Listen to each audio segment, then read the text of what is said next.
നേർവേദി പ്രഭാഷണ പരമ്പരയിലേക്ക് ഏവർക്കും സ്വാഗതം. സുവിശേഷകൻ കുഞ്ഞുമോൻ തോട്ടപ്പള്ളി ഇപ്പോൾ നിങ്ങളുമായി ദൈവവചനം പങ്കുവെക്കുന്നു. ശ്രദ്ധിച്ചാലും.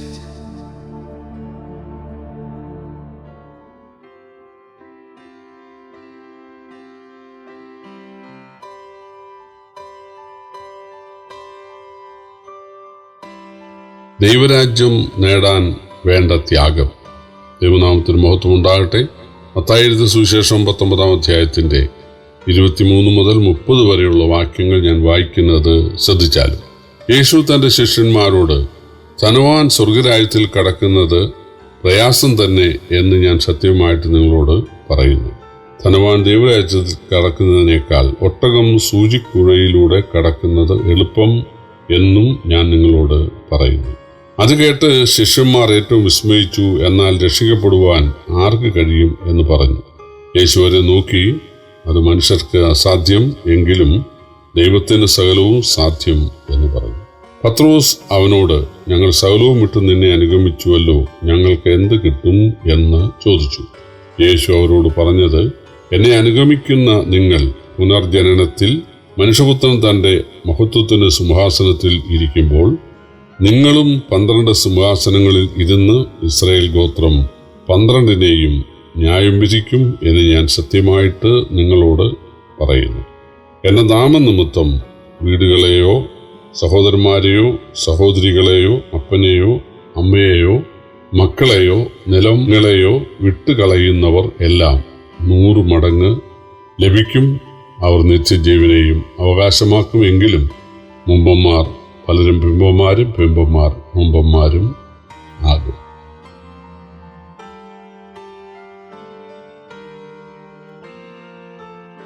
കർത്താവായ യേശുക്രിസ്തുവിന്റെ അടുക്കൽ വന്ന ഒരു ധനിക യുവാവ് യേശു പറഞ്ഞ നിർദ്ദേശത്തെ തെറ്റിദ്ധരിച്ച് ദുഃഖിതനായിട്ട് പോയ സമയത്ത് യേശു തന്റെ ശിഷ്യന്മാരോട് ഒരു കാര്യം തുറന്നു പറഞ്ഞു. ധനവാൻ സ്വർഗരാജ്യത്തിൽ കിടക്കുന്നത് പ്രയാസം. ധനവാൻ സ്വർഗരാജ്യത്തിൽ അല്ലെങ്കിൽ ദൈവരാജ്യത്തിൽ കിടക്കുന്നതിനേക്കാൾ ഒട്ടകം സൂചിക്കുഴയിലൂടെ കിടക്കുന്നത് എളുപ്പം. അക്കാലത്ത് ഇസ്രായേലിലുണ്ടായിരുന്ന ഏറ്റവും വലിയ ജീവി ഒട്ടകമായിരുന്നു. അതുപോലെ ഏറ്റവും ചെറിയ ഒരു ദ്വാരം എന്ന് പറയുന്നത് സൂചിക്കുഴയായിരുന്നു. അപ്പോൾ ഏറ്റവും വലിയ ഒന്നും ഏറ്റവും ചെറിയ ഒന്നും യേശു ഒരു ദൃഷ്ടാന്തത്തിനായിട്ട് ഉപയോഗിക്കുകയാണ്. തീർച്ചയായിട്ടും അത് അസാധ്യമായ കാര്യമാണ്. ധനവാൻ എന്ന് പറഞ്ഞാൽ ധനത്തെ സ്നേഹിക്കുന്നയാൾ, ദ്രവ്യാഗ്രഹി എന്നാണ്. യേശുവിൻ്റെ അടുക്ക വരുന്ന ആളുകൾ തങ്ങൾക്കുള്ള ധനം ഉപേക്ഷിക്കണം എന്നർത്ഥമില്ല. യേശുവിന് ധനത്തോട് അല്ലെങ്കിൽ ദൈവത്തിന് ധനത്തോടും ധനികരോടും വിരോധമൊന്നുമില്ല. ഇയ്യോബ് മഹാധനികനായിരുന്നു. അബ്രഹാം, ഇസ്ഹാക്ക്, യാക്കോബൊക്കെ ധനികരായിരുന്നു. യോസേഫ് ധനികനായിരുന്നു. വേദപുസ്തകം പരിശോധിച്ചാൽ ധാരാളം ധനികന്മാരെ നമുക്ക് കാണാനായി സാധിക്കും. പഴയ നിയമത്തിൽ മാത്രമല്ല, പുതിയ നിയമത്തിലും നമുക്ക് കാണാൻ കഴിയും. എന്നാൽ ധനികനായിരിക്കുന്നു എന്നുള്ളത്, ദൈവം കുറെ ധനം കൊടുത്തു എന്നുള്ളത് അതിൽ തന്നെ തെറ്റല്ല. നേരെ മറിച്ച് ധനം സമ്പാദിക്കുക, ധനികനാകുക എന്നുള്ളൊരു ലക്ഷ്യം മാത്രം. അങ്ങനെയുള്ളവർക്ക് ദൈവരാജ്യം അവകാശമാക്കാൻ സാധിക്കില്ല. നേരെ മറിച്ച് തൻ്റെ ധനത്തെ അത് ബാധിച്ചു എന്ന് വരാം. യേശുവിനെ രക്ഷകനായി സ്വീകരിക്കുന്നതിനാൽ തനിക്ക് ധനം കുറഞ്ഞു എന്ന് വരാം. കാരണം എല്ലാ തരത്തിലുമുള്ള ധനസമ്പാദനത്തിന് പിന്നെ പോകാൻ സാധിക്കുകയില്ല. മനുഷ്യന് ദോഷം വരുന്ന, മനുഷ്യനെ ചതിക്കുന്ന പല വ്യാപാരവും പല വ്യവസായവും ചെയ്യാനായിട്ട് സാധിക്കുകയില്ല. മദ്യക്കച്ചവടം, മയക്കുമരുന്ന് കച്ചവടം, അതുപോലെ ബ്ലേഡ് ഇടപാടുകൾ, ഇതിനൊന്നും പോകാനായിട്ട് സാധിക്കുകയില്ല. അപ്പോൾ തീർച്ചയായിട്ടും വരുമാനത്തെ ബാധിക്കും, ധനത്തെ ബാധിക്കും. അത് സാരമില്ല, എനിക്ക് വലിയത് ദൈവരാജ്യമാണ് എന്ന് ചിന്തിക്കുന്നവർക്ക് മാത്രമേ കർത്താവിനെ കൈക്കൊണ്ട് രക്ഷിക്കപ്പെടാനായിട്ട് സാധിക്കുകയുള്ളൂ. അങ്ങനെയെങ്കിൽ രക്ഷിക്കപ്പെടാൻ ആർക്ക് കഴിയും എന്ന് ചോദിച്ച ശിഷ്യന്മാരോട് പറഞ്ഞു, മനുഷ്യർക്ക് അസാധ്യം, പക്ഷെ ദൈവത്തിന് സാധ്യം.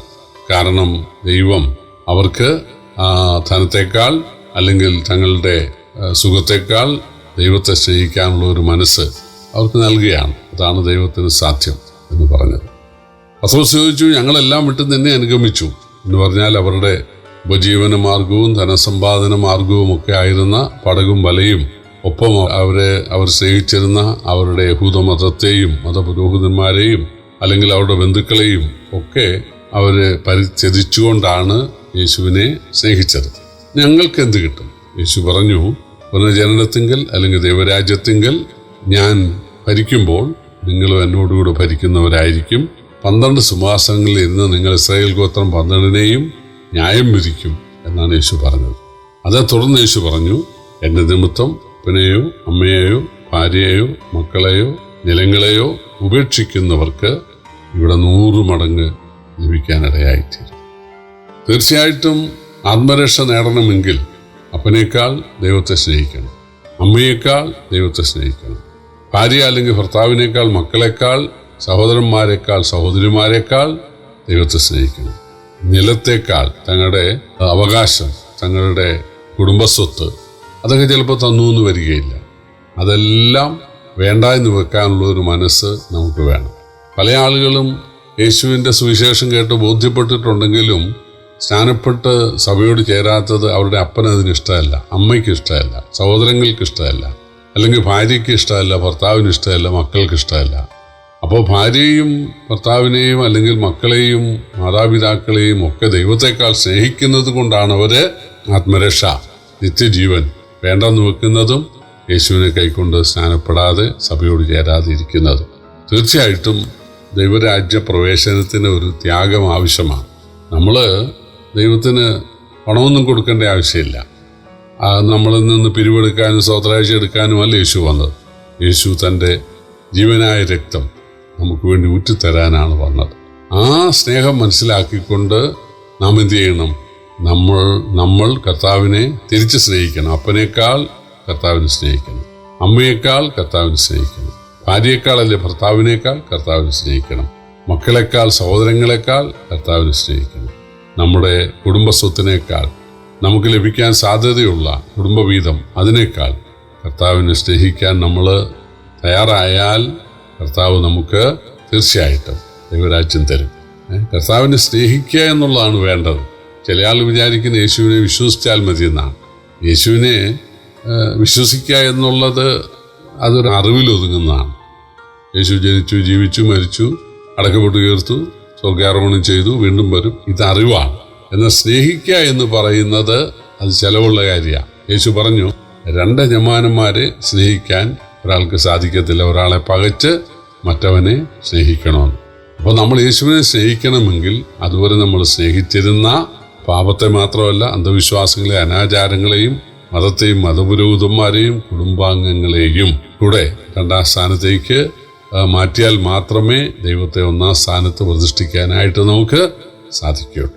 അങ്ങനെ ഒരു ത്യാഗത്തിന് നമ്മൾ തയ്യാറായാൽ ഈ ഭൂമിയിൽ വെച്ച് 100 മടങ്ങ് നമുക്ക് തിരിച്ചു തരാൻ കർത്താവിന് കഴിയുമെന്നാണ്. നമ്മളെ സ്നേഹിക്കുന്ന 100 സഹോദരന്മാർ, 100 സഹോദരിമാർ, അമ്മമാരെ പോലെ, അപ്പനെ പോലെ നമ്മളെ കരുതുന്ന, സ്നേഹിക്കുന്ന 100 കണക്കിന് ആളുകളെ ഈ ഭൂമിയിൽ തരാനായിട്ട് കഴിയും എന്നാണ് യേശു പറയുന്നത്. ഇത് വിശ്വസിക്കാൻ കുറേ ബുദ്ധിമുട്ടാണ്. അപ്പനെയും അമ്മയും ഭാര്യയും മക്കളെയൊക്കെ ഉപേക്ഷിച്ചിട്ട് അല്ലെങ്കിൽ അവരെ പിണക്കിക്കൊണ്ട് യേശുവിനെ കൈക്കൊണ്ട് സ്നാനപ്പെട്ട് സഭയോട് ചേർന്ന് പ്രാർത്ഥിക്കാൻ തയ്യാറായാൽ ഞാൻ ഒന്നുമില്ലാത്തവനായി, ആരുമില്ലാത്തവനായി തീരുകയില്ലേ എന്നൊക്കെയാണ് ചില ആളുകൾ സംശയിക്കുന്നത്.